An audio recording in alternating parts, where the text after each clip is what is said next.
Si tens un negoci o una empresa, i a més està a l'entorn digital, segurament ja has sentit moltes vegades que tenir una llista de subscriptors és essencial. De fet, a l'episodi de fa 2 setmanes ja vam parlar dels 5 motius pels quals hauries de tenir la teva newsletter.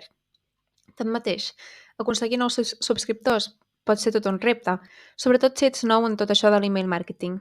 Però per sort hi ha moltes estratègies efectives que pots seguir per poder aconseguir aquests nous subscriptors de manera periòdica. A l'episodi d'avui t'explicaré consells pràctiques i tècniques que t'ajudaran a treure més clients potencials a la teva llista de correu. Estàs escoltant el podcast de la newsletter Sense embuts, un espai on aprendràs tot el que has de saber per comunicar i vendre en digital. Jo sóc la Rosa Cols, copywriter i especialista en comunicació digital, i sóc aquí per explicar-te tècniques, estratègies i reflexions sobre escriptura persuasiva, perquè puguis escriure els teus propis textos estratègics per fer créixer el teu negoci. I si encara no estàs subscrit a la newsletter Sense embuts, fes-ho ara. Cada setmana rebràs contingut exclusiu que no comparteixo enlloc més, amb campanyes per inspirar-te, últimes novetats i consells pràctics per millorar la comunicació digital del teu negoci.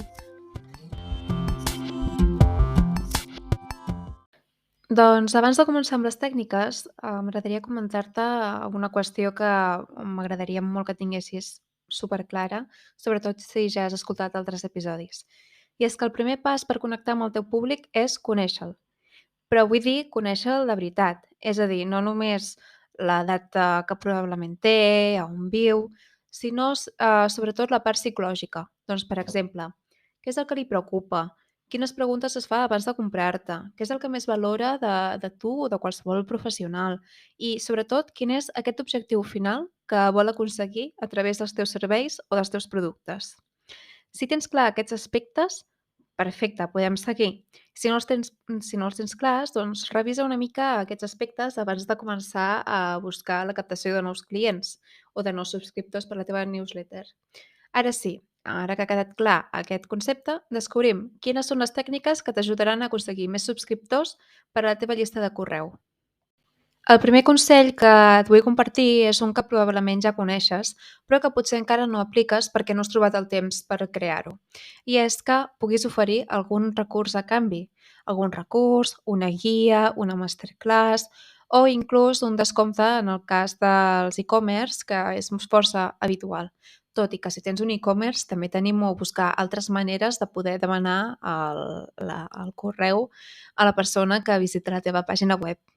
Per tant, si encara no ho tens fet, primer de tot, crea algun recurs que sigui útil a la persona que et dirigeixes, però sobretot que estigui molt relacionat amb aquests serveis o productes que ofereixes. Un altre punt que probablement ja saps de memòria, però que no tens aplicat, és que puguis revisar com és la teva pàgina web i quants formularis hi ha. I és que, mira, sincerament, a vegades sembla que ens avergonyim de la nostra pròpia newsletter, perquè l'única manera de poder-hi accedir és amb un petit formulari al footer que fica "subscriu-te". No, les persones no regalen les dades perquè sí, sinó hi ha d'haver un recurs o, per exemple, has de prometre alguna cosa, com per exemple contingut útil que compartiràs cada setmana a través d'aquests continguts i, bé, simplement aconsellar-te que si ara mateix tens amagada la teva newsletter, doncs el primer que et recomano fer és mirar la teva pàgina web i començar a veure doncs, on podries posar els formularis. Per exemple, pot ser una de les primeres coses que t'aparegui a la pàgina d'inici o al final de la pàgina on presentes l'empresa i l'equip, doncs que diguis, si vols saber més sobre el dia a dia de la nostra empresa, subscriu-te a la newsletter. O, per exemple, pots fer un banner a la part superior de la teva pàgina web indicant que se subscriguin.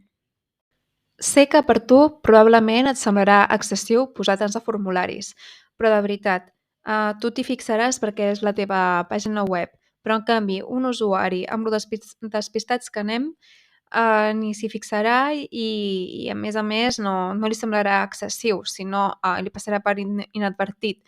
Així que més enllà de la pàgina o del formulari de la newsletter del footer, comença a veure doncs, quins són aquests llocs estratègics on pots demanar a l'usuari que es registri, perquè pensa que ha de ser l'objectiu principal de la teva pàgina web.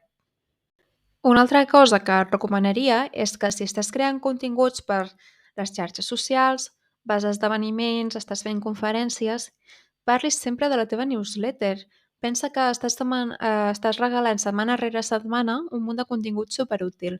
Doncs recorda això, el teu objectiu principal és que aquest usuari desconegut que visita la pàgina web o que ve a escoltar-te una conferència es converteixi en un subscriptor perquè puguis posar-li cara i ulls o més aviat nom i e-mail per poder seguir el contacte. Per tant, si estàs creant continguts, promociona i dona visibilitat a la teva newsletter.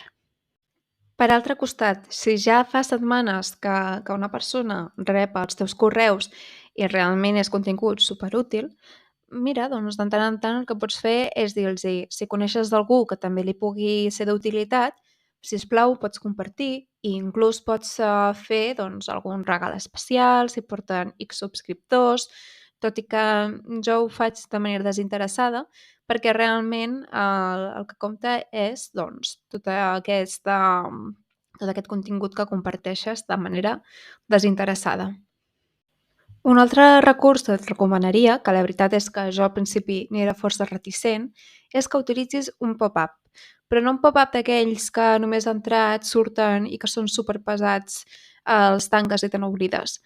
Siguem una mica més intel·ligents i comença per un pop-up que, per exemple, s'activi doncs, quan la persona vulgui tancar la pestanya o, per exemple, quan ja ha baixat un 60% de la teva pàgina, perquè això demostra que la persona mostra interès cap a la teva pàgina web i cap a allò que tens per oferir-li i llavors, si per exemple surt un pop-up no invasiu en què li ofereixes una masterclass gratuïta, una guia gratuïta, un descompte exclusiu, doncs és més probable que et deixi el seu correu i de veritat que funcionen. I per últim, el consell que et donaria és que, tal com diu la Laura Ribas, una de les meves referents en temes de comunicació digital, és que organitzis saraus. És a dir, que puguis muntar coses. Per exemple, fer un llançament superespecial amb amb un repte gratuït superinteressant per poder aprendre a fer X cosa. O un esdeveniment conjunt entre diversos professionals del sector en el que estàs o un sorteig que sigui força original i que, a més, altres col·laboradors se'n parli.